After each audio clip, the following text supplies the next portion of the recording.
Hello friends, I am Satyendra Srivastava from NIBF and हम आज बात करने जा रहे हैं रिटेल लोन्स के बारे में।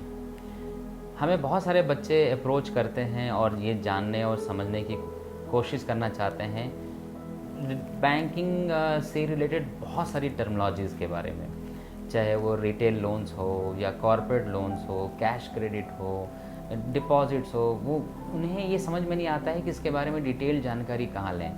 तो इसलिए हम आपके लाए हैं ये सीरीज़ ऑफ वीडियोस, जिसको देख करके आप बैंकिंग और फाइनेंशियल सर्विसेज में अपना करियर बहुत आसानी से बना सकते हैं और बहुत आसानी से आप इन इंस्टीट्यूशन में, फाइनेंशियल इंस्टीट्यूशन में काम कर सकते हैं और अपने नॉलेज को इम्प्रूव कर सकते हैं। चलिए आज हम बात करते हैं रिटेल लोन्स के बारे में। रिटेल लोन्स को समझने से पहले हमें ये समझना होगा कि लोन क्या होता है। आप सभी जानते हैं लोन के बारे में, आप सभी ने सुना होगा इस टर्मिनोलॉजी को। बहुत आम सा शब्द है लोन और हर घर में इसको यूज़ किया जाता है। लोन को बहुत सारे शब्द की तरह हम और समझ सकते हैं। लोन को डेट बोला जाता है, लोन को फाइनेंस भी बोलते हैं, लोन को हम ऋण भी बोलते हैं और बहुत सारी जगह पे इसको एडवांसेस भी बोला जाता है। तो आप समझते हैं लोन क्या होता है? यस, हर घरों में कहीं ना कहीं किसी न किसी तरह से अगर किसी को फाइनेंशियल सपोर्ट की ज़रूरत होती है, अगर उन्हें कोई एसेट खरीदना है, अगर उन्हें मकान खरीदना है, अगर उन्हें कार खरीदना है, तो कुछ लोगों के पास अगर पैसे नहीं हैं तो वो कहाँ से आएंगे? तो अगर वो किसी फाइनेंशियल इंस्टीट्यूशन या बैंक के पास इस फाइनेंशियल सपोर्ट के लिए जाते हैं और उसके एवज में अगर उन्हें किसी न किसी चीज़ को गिरवी रखना होता है, ये बहुत आम सा शब्द है गिरवी, अगर उसको किसी को मॉर्टगेज करना पड़ता है तो इसको हम बोलते हैं लोन। मोटी भाषा में अगर हम समझे, लोन एक तरह का फाइनेंशियल सपोर्ट है जो व्यक्ति जिसे किसी भी तरह के वित्तीय सहायता की आवश्यकता है वो बैंकों को और फाइनेंशियल इंस्टीट्यूशन को अप्रोच करता है और बदले में उसे क्या देना होता है?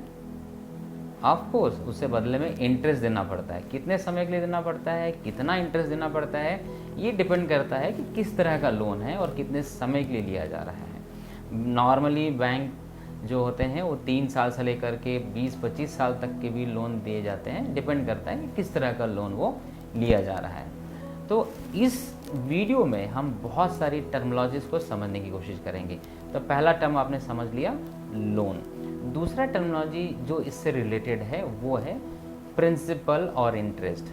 जो लोन मूल अमाउंट जो लिया जाता है उसको हम प्रिंसिपल बोलते हैं।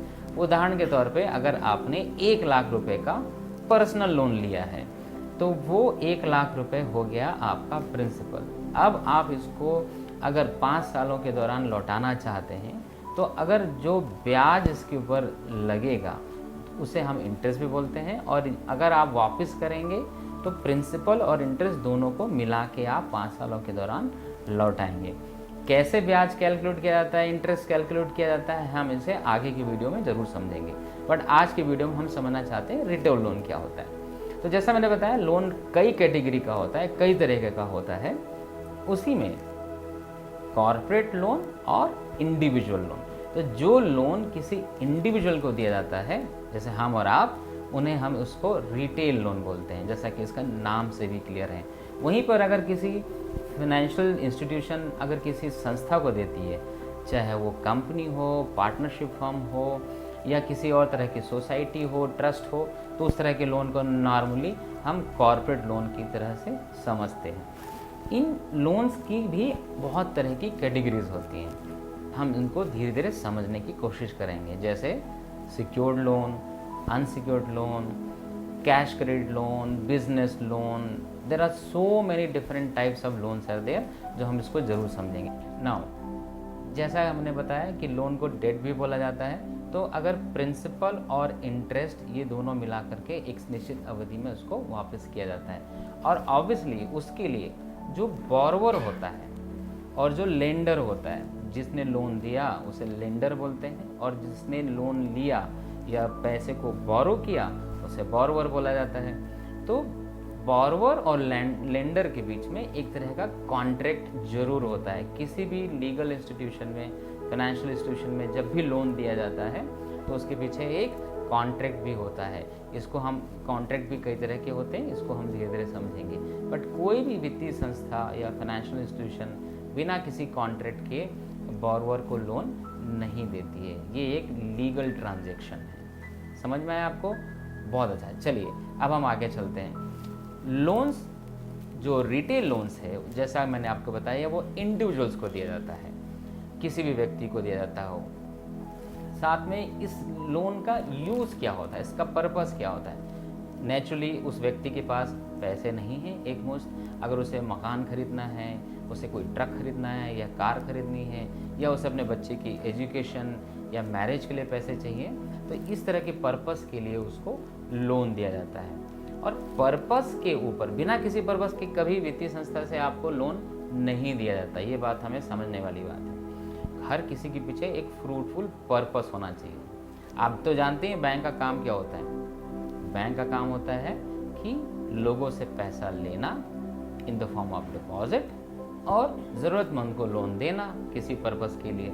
और नेचुरली जो उस व्यक्ति से डिपॉजिट बैंक लेती है तो उसे इंटरेस्ट देती है, और जिस व्यक्ति को लोन दिया जाता है उससे इंटरेस्ट लिया जाता है। तो जो लोन के रूप में जो इंटरेस्ट वापस लिया जाता है वही बैंकों की कमाई होती है, that is the income for the bank. और दोनों का जो डिफरेंस होता है कि हमने डिपॉजिट के ऊपर इंटरेस्ट दिया और लोन के ऊपर इंटरेस्ट कमाया, दोनों का डिफरेंस ही, जिसको नॉर्मली बैंकिंग भाषा में स्प्रेड बोलते हैं या NII बोलते हैं, नेट इंटरेस्ट इनकम, वही बैंकों की इनकम होती है।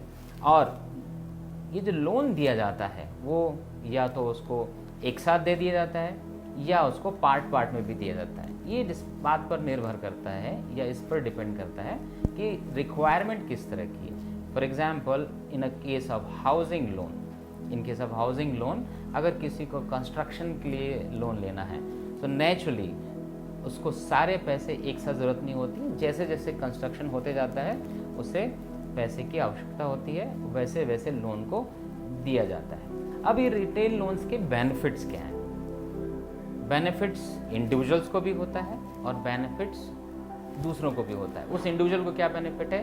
उसके पास एक साथ पैसे नहीं थे, उसको एक साथ पैसों की ज़रूरत थी, एजुकेशन फाइनेंशियल इंस्टीट्यूशन ने उनको सपोर्ट दे दिया। उससे क्या बेनिफिट हुआ? उसने वो एसेट परचेज कर लिया, उस एसेट से उसकी इनकम भी जनरेट हो सकती है, तो वो उसका लाइवलीहुड का भी जरिया बन गया। दूसरी तरफ इस तरह के लोन मिलने से ओवरऑल इकोनॉमी में बहुत डेवलपमेंट होता है। अब आप सोचेंगे इंडिविजुअल लोन का इकोनॉमी से क्या रिलेशन है? बिल्कुल है। सोच के देखिए, अगर एक व्यक्ति को अगर लोन मिल रहा है, इसी तरह से बैंकिंग संस्था है, housing, there are so many houses are built up in the city, in a whole country. तो इतने तरह के लोन्स और इतने लोन्स डिस्ट्रीब्यूट होने से जो ओवरऑल इंडस्ट्री में, हाउसिंग इंडस्ट्री में जो बढ़ावा आता है नेचुरली, क्योंकि housing industry, housing loan, there are so many thing which are inter related.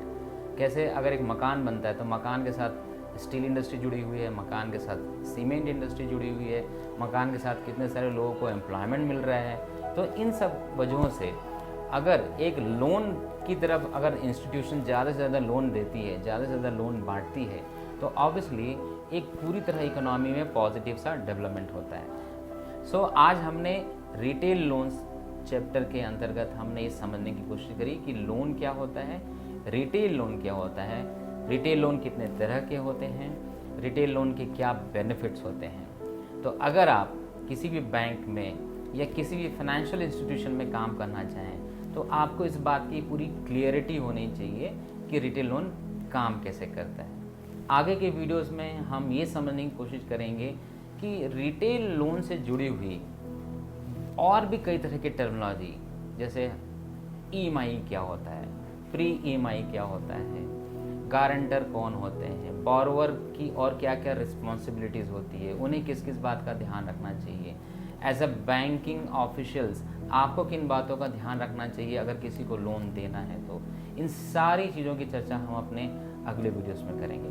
Thank you, stay connected, bye bye.